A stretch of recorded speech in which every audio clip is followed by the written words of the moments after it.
안녕하세요 여러분, 프리시스입니다. 이번 편에선 11월 한 달 동안 새로 발표된 애니화 정보를 빠르게 살펴본 뒤 며칠 전 발간된 이 라노벨이 대단해의 랭킹과 애니 관련 사건 및 주목 기사에 관해 이야기해보도록 하겠습니다. 우선 워너브라더스와 네이버 웹툰이 전략적 제휴를 맺고 대량의 애니화를 발표했다는 소식입니다. 국내 웹툰 중엔 별을 품은 소드마스터와 연랩전사, 북미 웹툰 중엔 다운투어스와 엘프 앤 워리어가 확정되었으며 이후 추가로 6작품의 애니가 더 나올 예정이라고 합니다. 또한 이건 워너와의 협업은 아닙니다만 일본 쪽 라인 만화에서 연재 중인 K-팝을 주제로 삼고 있는 만화 걸크러쉬 또한 애니화를 발표하였죠. 최근 국산 애니도 다시 화제를 모으고 있는 걸 보면 서브컬처 쪽에서 꽤 힘내주고 있다는 인상입니다. 이외의 애니화 정보로는 라이트 노벨인 또 살해당하셨군요 탐정님과 빌려준 마력은 리볼빙으로 강제 징수, 하이바라의 청춘 6게임 플러스, 만화인 두 남자와 룸쉐어 중입니다가 있었고, 인어고기와 영원한 생명 등의 이야기라 아침 시간대 TV 방영이 불가능하다는 말이 있던 치이카와의 세이렌 편이 인어섬의 비밀이란 제목으로 극장 애니화됩니다. 이어서 이 라이트 노벨이 대단해 2026의 결과 소식입니다.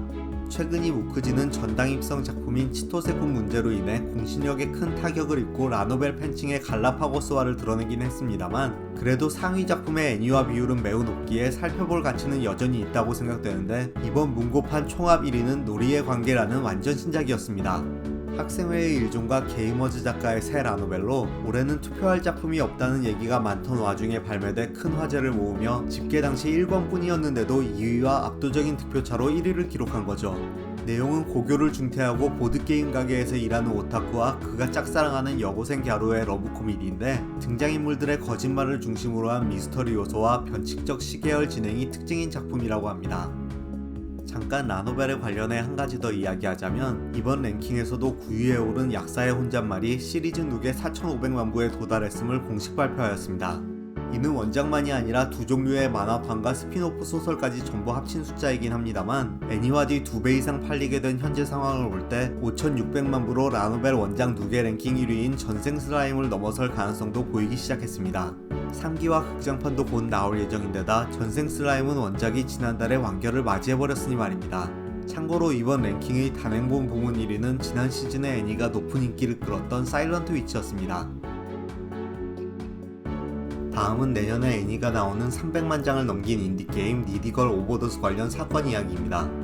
지난 8월에 이 게임의 기획 원작 및 시나리오 라이터이던 야루라가 실저작권을 가진 퍼블리셔와 권리 및 보수를 두고 법적 다툼에 들어갔었는데, 11월에 들어와 그가 직접 시나리오로 참가한 애니의 프로모션에서 강제로 하차당한 겁니다.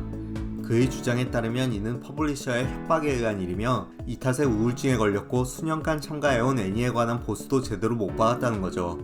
하지만 이에 대해 퍼블리셔는 지난 4월에 원작자가 직접 그만두겠다고 했으며 돈도 이미 지급했다고 정반대의 반박 성명을 올렸습니다.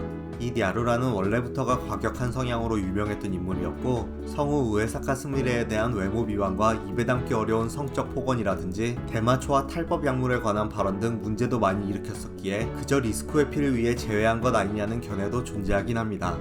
단 니디걸의 게임 프로그래머가 발표한 입장문을 보자면 퍼블리셔 쪽에 문제가 있기는 했던 것 같습니다만, 어쨌든 TV만이 아니라 선행 극장판 상영까지 예정하고 있음에도 이런 문제가 터져서 시작부터 꼬여버린 애니가 되었습니다. 마지막으로 조금 주목할 만한 기사가 일본 경제신문에 올라왔었기에 소개해볼까 하는데, 바로 중국이 애니메이션 제작 자동화 AI를 개발했다는 뉴스입니다.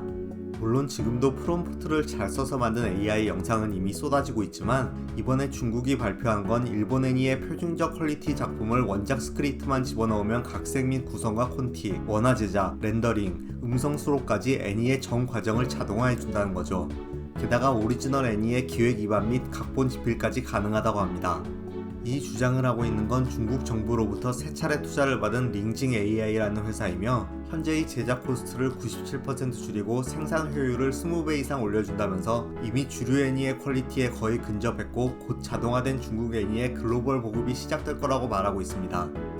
하지만 정작 샘플 영상조차 보여준 건 아직 하나도 없긴 한데, 어찌됐든 현재 AI가 애니 업계에서도 커다란 화두인 건 분명하고 자동화 또한 머지않아 벌어질 가능성이 높은 일이긴 합니다. 지금 이상의 양산어가 과연 애니 팬들에게 축복이 될지 재앙이 될지 코멘트로 의견 부탁드리고 싶습니다. 이외에도 올해 라이덴 필름의 신작이던 입어주세요 타카미네 양의 짝수와 하청업체가 일으킨 보수 미지급 문제나 소년 썬데이 연재작 시테이코 편집자가 납고 지연 및 무단 원고 수정 등을 벌인 일도 있었지만 선데이 계열 편집자가 문제를 일으키는 건 하루 이틀 일이 아니라 굳이 자세히 다루진 않겠습니다. 참고로 다음주 주말쯤엔 내년 1분기 신작의 총정리 프리뷰가 올라갈 예정이며 이 채널에선 시즌 중간 평가와 업계의 화제가 된 뉴스 및 사건 사고 등도 다뤄가고 있으니 구독과 좋아요 부탁드리겠습니다. 시청해주셔서 감사합니다.